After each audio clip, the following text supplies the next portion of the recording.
So, apologies. I've just trained. I want to get this in. I think this is important. What's going on in Lebanon?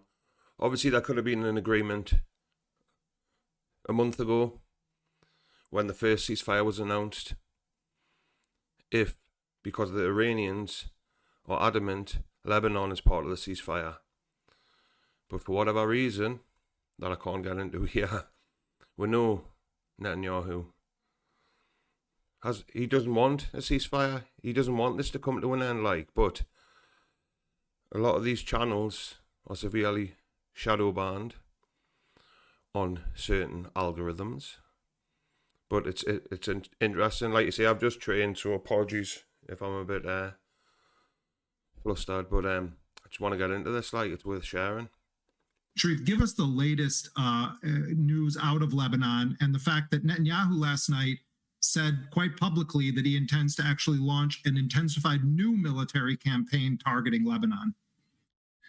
I mean, that's right. I mean, President Donald Trump announced a ceasefire in Lebanon last month, April 16th. That came in the wake of the Iran ceasefire deal. It was supposed to be a part of it, but was negotiated after that. But by any measure, there's been absolutely no ceasefire, and Israel is continuing to ramp up this all-out military assault. Just overnight, it carried out more than 100 airstrikes in southern Lebanon and the Bekaa Valley. It acknowledged also carrying out these strikes on the Mashghara area, where at least 12 people were killed, their bodies being pulled out of the rubble today. This follows a brutal weekend with the health ministry reporting on Sunday that 34 people had been killed in the bombardment. And this latest wave, that 100 airstrikes, did come after Netanyahu on Monday night said that he had authorized even more intensive strikes on Lebanon. He said, we're at war with Hezbollah, we'll intensify our strikes. We're not going to take our foot off the gas. He said he's going to step on the gas even more. That's a direct quote. And then we saw the Israeli army has begun mobilizing troops with the aim of intensifying its ground assault even further on Lebanon. And Netanyahu's announcement actually sparked panic and an exodus of residents from Dahya, the southern suburbs of Beirut, that have been heavily targeted by Israel in every phase of the war. Dahya, people should remember, is where Israel formulated what's called the Dahya Doctrine in the 2006 war, which calls for the deliberate targeting of civilians and civilian infrastructure as a means of collective punishment that seeks to turn local populations against armed resistance groups. But on the ground also, Hezbollah has been engaging in fierce resistance and kind of wreaking havoc on Israeli ground troops, primarily by using these new fiber optic drones that Israeli troops have no way really of intercepting. Hezbollah has been releasing videos of these successful strikes targeting Israeli military positions, including one just the other day of a drone that chases an Israeli soldier through the door of a residential building that was allegedly taken over by Israel's officers of the 401st Brigade and detonating inside. So Israel has ramped up these attacks, has vowed to continue fighting until Israel stops its daily attacks and withdraws its troops from the country. And I'll just finally say on Israel's use of drones, they've been so successful as a weapon of resistance that it prompted Israel's finance minister, Bezalel Smotrich, to say that Israel has to put an end to this threat, and noted the approval. They've approved a special budget of approximately 2 billion shekels, which is close to $700 million, for technological solutions to address the threat of fiber optic drones. And Smotrich said, quote, for every explosive drone, 10 buildings must fall in Beirut. I mean, that's his logic of... Just about to say there, obviously the Electronic Intifada is a channel well worth watching on here. I'll have to cover some of their stuff. They've got a lot of the footage from Hezbollah, but I'd heard similar about this because previously all they've been doing is trying to put nets around the tanks, nets around the houses that they've taken. But as you'll see, we'll get into some of that footage maybe after this one, but it's not helping them. Collective punishment. So that's where things stand. But, as we know, Israel's been using many of the same tactics of the Gaza genocide in Lebanon. targeting and assassinating and bragging about the killing of journalists in Lebanon. A really shocking, systematic campaign to target paramedics and rescue workers. There's over 120 killed since March 2nd alone, many of them in double or triple tap strikes, the complete demolition and razing of villages in the south, and much more. But as we turn now to Gaza, there's also a nominal ceasefire that Israel's violated every single day since October 10th, when the agreement was reached. And in the last few weeks, it's really ramped up its attacks, especially since the ceasefire in Iran went into effect. Today, Israel bombed Al Maghazi refugee camp in central Gaza, killing 5 Palestinians, wounding several more. 3 other Palestinians were killed in separate attacks. There's been over 900 Palestinians killed since October 10th. That's the equivalent of nearly 4 Palestinians killed every day in what's supposed to be a ceasefire. And on top you of mean that, October 10th, 2025, when the ceasefire was yes, the so-called ceasefire was put into effect, and right, something like over 230 days, Israel's killed 900 Palestinians. And Sharif, in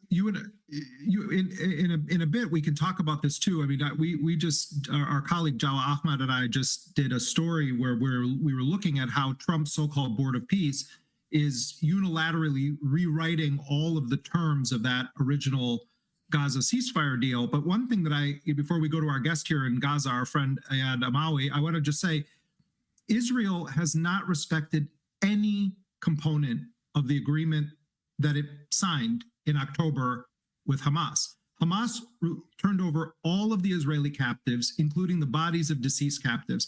Israel has still not handed over all of the women and children that it's holding in its prisons, which was part of the agreement. Israel is still not allowing the agreed upon quantities of life essentials into the strip, not to mention construction equipment. Israel continues to target not only the very people that it signed the ceasefire with, Hamas, the Qassam Brigade, Soraya al-Quds, but is also continuing to mass kill civilians on a regular basis. So we'll talk about that in detail, but let's go now to Deir al-Bala, Gaza, where we're joined by our dear friend and colleague Ayad Amawi, who is with the Gaza Relief Committees. Ayad, I want to wish you first Eid Mubarak to you and your family and your colleagues. Thank you so much, Jeremy, and really I'd like to sincere thank you for this repeated opportunity to speak and for your continued attention to what is happening in Gaza and all of the catastrophe here. Sharif and Jeremy, Eid Mubarak, and we hope inshallah the next days we have a good faith and good news inshallah in Gaza here. Yes, as you mentioned in your reports, Sharif, Jeremy, and all of your followings and your reports, your posts, there is no real ceasefire here in Gaza. We talk about increasing bombardment and evacuation order repeated again and again. And really, when we talk about the bombardments, the starvation, and continuous displacement, this is media and the humanitarian attention is extremely very important, especially in these circumstances in Gaza. We take away from the media interest for a long time as all of the political mans, they mentioned that there is a real ceasefire. But when they noted that the increasing in numbers of martyrs and injuries, like what's happened this morning, we have more than 10 martyrs and more than 50 injuries. So when we talk about the ceasefire, there's no real ceasefire. When we talk about siege, yes, they tied siege. They prevent the number of needed trucks to enter Gaza without restrictions. We talk about yesterday, we have very important events. We have all of the world mentioned the missing children war day. And we have here in Gaza more than 2,900 missing children from the beginning of the genocide. As I mentioned in my last report, we most of them, 2,700 under the rebels. And until this time, they prevent huge machinery to enter Gaza, cranes, bulldozers, to remove rebels, to search about remains. And yeah, So it's very important to talk about the reality here in Gaza, like you mentioned in all of the reports. When Mr. Witkoff mentioned and linked every humanitarian corridors for the political issues, they will prevent any hope to entering Gaza, especially in this Eid. Yesterday night, as mentioned, they evacuated a large area in Western Mediterranean area. It's called Nusayrat Camp. It's a huge camp here in middle governance in Gaza Strip. And most of our people spend their last day in the street waiting the bombard or the rocket to target the selected home. They didn't know who is will targeted or what's the place exactly. They just evacuate a big area and let people free and exhausted from waiting, from spending time. After that, they hit the place with a huge two bombardment or two rockets. It's a huge bombs, Jeremy and my colleague Sharif. And really, the last night we lived horrible times, and they repeated that every night in Maghazi, in Khan Yunis, in Gaza City. And the repeated evacuation order is caused panic and exhausted us. And we have another issues, humanitarian issues, to thinking about it. So repeated targetings, they need to increase the pressure over the civilians and to repeat the feelings for the returning wars with the complete scene.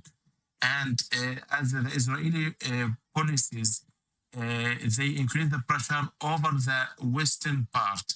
And as Netanyahu mentioned, they control more than 60% of Gaza. That means this is a most intensifying regions in the world in the western part of the Gaza Strip. We live here with the thousands of camps with people without any real resource, without sweet waters, without enough amount of foods. So when we talk about shrink the area, and today morning they hit more than 3 civilians according to the yellow line deception process, and they feel threats. Those people went there to search for the sweet water around their residential area in that camps. Look, Jeremy, we, from our records, from our testimonies here, we recorded for more than 1,000 of people walking more than 5 kilometers searching about sweet waters. We have really still living in the catastrophe in all of the sides, humanitarian sides. There is no real relief here in Gaza. Even though it was a state. Yeah, I just want to clarify when you. Just a quick point. There's almost 3,000 children still under the rubble. I don't know if you've got kids like. And then, where they're meant to go? They're having to evacuate large areas, waiting for missiles coming. They're walking up to 5 kilometers, just looking for water. Dying of thirst, starving to death. Where are they meant to go? If the hope will, or they just need to leave. Leave to where? Say sweet water, just for people that don't understand. You're just talking about drinking water. Yes, I talk about drinking water for our civilians, not daily use water. Iyad, I wanted to ask you also about the growing hunger that's happening in Gaza. You know, Gaza has gone through famine as a result of the Israeli siege. There were more trucks allowed in once the ceasefire agreement went into effect, but nowhere near the amount that was agreed upon in the deal. But then we saw just a couple of weeks ago, World Central Kitchen cutting down the number of meals that it was providing in Gaza. It was providing about 1 million hot meals a day in a number of community kitchens. Palestinians would work at these community kitchens to provide the food. It said that the decision was driven entirely by financial pressure, and it did not reflect any reduction in need on the ground. But I think it's been cut down by a fifth or something. There's 200,000 meals a day. We saw small protests happen because of this. People now literally have nothing to eat. Can you explain the effect of this decision and what the overall situation is for food in Gaza? Yes, exactly, Sharif. That's very important. The World Kitchen program made a reduction, a high reduction percentage when they talk about 250,000 meals every day. That means that most of our people in the eastern part of our camps will force them to displace again to the central region, to the western area to search about foods. And when we talk about our colleagues, they convert them to unemployment process for more than 400 workers in the World Kitchen. They increase the suffering by indirect way for those families also. So the amount of trucks that needed for World Kitchen, I think they doesn't suffer from any shortage in their needs as a World Kitchen. But when we compare their work in the Israeli, when they war with the Iran, have a war with the Iran, they distributed hot meals for the settlers there. But our civilians here still cooking rice with a little amount of vegetables, sometimes with the frozen meats. So the comparison between us and the Israel is very clear for us as agencies, as NGOs.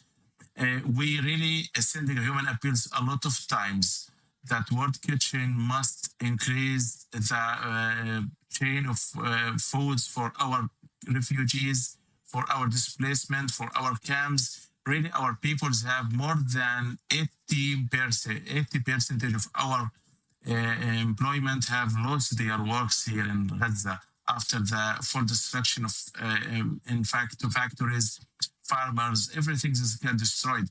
So the last opportunity to obtain your daily needs of foods is the World Kitchen for most of our families.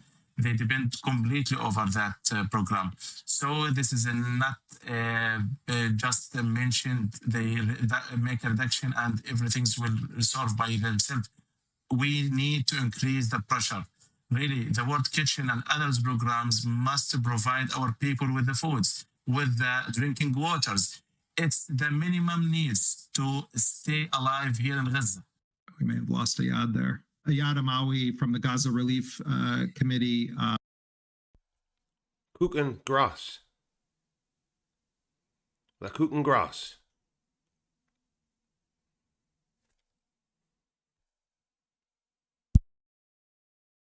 Is really one of the most important voices we have out of Gaza, and his steadfastness and ability to just get up every day and do every single thing he can for his people. I think leaves all of us humbled, and we're going to continue to share his updates. Israel has vowed to intensify their strikes in southern Lebanon while pretending. This is the thing, like, this is what irks me the most. If people put up a fight, they're terrorists. But if they're fighting with each other, like in Afghanistan during the 90s, they're freedom fighters and they can be funded by the CIA, MI5, MI6. But if they have the audacity to resist the occupation, they're terrorists. And then women and children get punished. 3,000 children still under the rubble, man. I'm ashamed. I am ashamed that I fell for the narrative, like, for so long. I fell for it, like, and I apologise. And if I could do anything, like you say, if I could do anything, if I can raise any extra income through doing anything on social media, not that I'll probably be able to, but if I could, but I'll just send it all, like. I'm trying to send what little I can, but it's just not enough. And if you do, it's like you do, it becomes hopeless. It becomes hopeless, I'm sorry. But, yeah. It's clear what's going on. It's clear.